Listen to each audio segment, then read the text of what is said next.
ಚಂದನವನದಲ್ಲಿ ಖಡಕ್ ಅಧಿಕಾರಿಯ ದೇಹವ ಸ್ಯಾಂಡಲ್ವುಡ್ ನಟನಿಗೆ ಬಿಸಿ ತುಪ್ಪವಾದ ಎಸಿಪಿ ಚಂದನ್. ಅವತ್ತು ದರ್ಶನ್ ಅರೆಸ್ಟ್, ಇವತ್ತು ಡೆವಿಲ್ ವಿಲನ್ಗೆ ಶಾಕ್. ಚಂದನವನದಲ್ಲಿ ಖಡಕ್ ಅಧಿಕಾರಿಯ ದೇಹವ ಸ್ಯಾಂಡಲ್ವುಡ್ ನಟನಿಗೆ ಬಿಸಿ ತುಪ್ಪವಾಗಿದ್ದಾರೆ ಎಸಿಪಿ ಚಂದನ್. ಎಸಿಪಿ ಚಂದನ್ ಎಲ್ರಿಗೂ ನೆನಪಿರೋ ಹಾಗೆ ನಟ ದರ್ಶನ್ ಅವರನ್ನ ಖಡಕ್ ಆಫೀಸರ್ ಒಬ್ರು ಹೋಗಿ ಅರೆಸ್ಟ್ ಮಾಡ್ಕೊಂಡು ಬಂದ್ರಲ್ಲ, ಅವರೇ ಎಸಿಪಿ ಚಂದನ್ ಅವರು. ಇವತ್ತು ಡೆವಿಲ್ ವಿಲನ್ಗೆ ಶಾಕ್ ನೀಡಿದ್ದಾರೆ.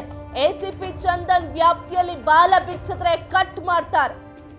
ಇದೀಗ ರಜತ್ ಹಾಗೂ ವಿನಯ್ಗೂ ಸಿಂಹ ಸ್ವಪ್ನವಾಗಿದ್ದಾರೆ ಸೂಪರ್ ಕಾಪ್ ಎಸಿಪಿ ಚಂದನ್. ಅವತ್ತು ನಟ ದರ್ಶನ್ ಅವರನ್ನ ಬಂಧಿಸಿದ್ದಂಥದ್ದು ಇದೇ ಎಸಿಪಿ ಚಂದನ್ ಅವರು.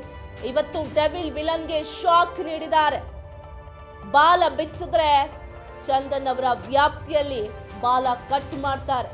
ಇದೀಗ ರಜತ್ ಹಾಗೂ ವಿನಯ್ಗೆ ಸಿಂಹ ಸ್ವಪ್ನವಾಗಿದ್ದಾರೆ ಸೂಪರ್ ಕಾಪ್ ಎಸಿಪಿ ಚಂದನ್. ಇಂಥ ಅಧಿಕಾರಿಗಳು ಬೇಕು ಕರ್ನಾಟಕಕ್ಕೆ. ಎಸಿಪಿ ಚಂದನ್ ಅವರ ಅವಶ್ಯಕತೆ ಖಂಡಿತವಾಗಿಯೂ ರಾಜ್ಯದಲ್ಲಿದೆ.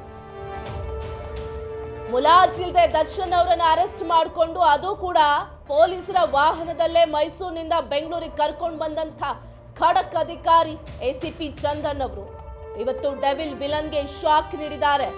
ಇದೀಗ ರಜತ್ ಮತ್ತು ವಿನಯ್ಗೂ ಸಿಂಹ ಸ್ವಪ್ನವಾಗಿದ್ದಾರೆ ಸೂಪರ್ ಕಾಪ್.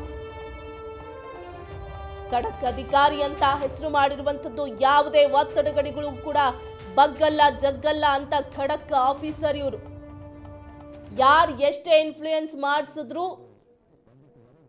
ಯಾರಿಗೂ ತಲೆ ಕೆಡಿಸ್ಕೊಳ್ದೆ ಪ್ರಕರಣವನ್ನ ಸರಿಯಾದ ದಾರಿಯಲ್ಲಿ ತನಿಖೆ ಮಾಡುವಂತ ಎಸಿಪಿ ಚಂದನ್ ಅವರಿಗೆ ಹ್ಯಾಟ್ಸ್ ಆಫ್ ಹೇಳಲೇಬೇಕು.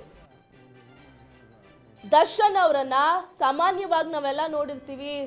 ದರ್ಶನ್ ಅಥವಾ ಒಬ್ಬ ಸೆಲೆಬ್ರಿಟಿ ಅಥವಾ ರಾಜಕೀಯ ವ್ಯಕ್ತಿ ತುಂಬಾ ಒಂದು ಪಾಲಿಟಿಕ್ಸ್ ಬೆಂಬಲ ಇರುವಂತಹ ವ್ಯಕ್ತಿಯನ್ನ ಬಂಧಿಸುವಂಥದ್ದು ಎಷ್ಟು ಕಷ್ಟ ಪೊಲೀಸರಿಗೆ ಅನ್ನೋದನ್ನ ನಾವು ಗಮನಿಸಿದ್ದೀವಿ. ಆದರೆ ಮುಲಾಜೆ ಇಲ್ಲದೆ ನಟ ದರ್ಶನ್ ಅವರನ್ನ ಮೈಸೂರಿಗೆ ಹೋಗಿ ಪ್ರಕರಣದ ಬಗ್ಗೆ ಹೇಳಿ ಅರೆಸ್ಟ್ ಮಾಡಿಕೊಂಡು ತಮ್ಮ ವಾಹನದಲ್ಲಿಯೇ ಕರ್ಕೊಂಡು ಬಂದರು. ಪೊಲೀಸರ ನನ್ನ ವಾಹನ ಇದೆ ಬರ್ತೀನಿ ಅಂದ್ರು ಕೇಳ್ದೆ ದರ್ಶನ್ ಅವರನ್ನ ಗಾಡಿ ಹತ್ತು ಅಂತ ಹೇಳಿ ಪೊಲೀಸರ ವಾಹನದಲ್ಲಿಯೇ ಕೂರಿಸ್ಕೊಂಡು ಮೈಸೂರಿನಿಂದ ಬೆಂಗಳೂರಿಗೆ ಕರ್ಕೊಂಡು ಬಂದಂತಹ ಖಡಕ್ ಅಧಿಕಾರಿ ಎಸಿಪಿ ಚಂದನ್ ಅವರು.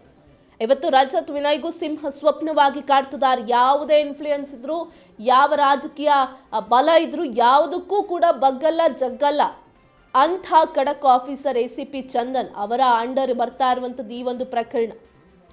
ಸರಿಯಾದ ಹಾದಿಯಲ್ಲಿ ತನಿಖೆ ಆಗುತ್ತೆ ಅಂತ ಜನ ನಿಟ್ಟುಸಿರು ಬಿಡಬಹುದು ಅಂತ ಅಂದರೆ ತಪ್ಪಾಗ್ಲಿಕ್ಕಿಲ್ಲ. ಸಾಕ್ಷಿಯಾಗಿದೆ ನಟ ದರ್ಶನ್ ಅವರ ಪ್ರಕರಣದಲ್ಲಿ.